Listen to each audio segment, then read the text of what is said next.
₱9 milyong pondo ang ipinagkaloob ng ayuda medikal mula sa Bangsamoro Government o Ambag sa Eranon District Hospital.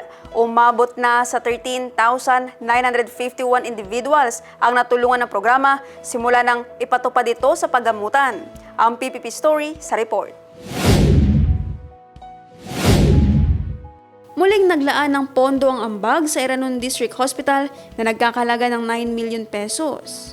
Layunin nitong matulungan ng mga pasyenteng nangangailangan ng agarang tulong medikal at mabawasan ang kanilang gastusin sa pagpapagamot. Mula nang ilunsad ang programa, 13,951 na benepisyaryo na ang natulungan ng Ambag sa Eranon District Hospital.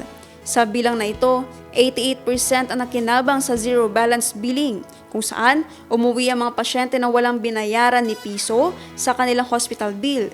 Samantala, umabot na sa 49 million ang kabuang pondong naipagkaloob ng programa sa Eranon District Hospital mula nang ito ay maging partner hospital ng Ambag bilang suporta sa patuloy na pagbibigay ng serbisyo medikal sa mga pasyenteng nangangailangan.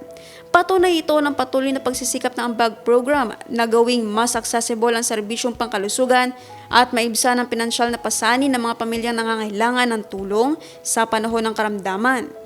Kalinga at serbisyo, ito ang Ambag ng Bangsamoro.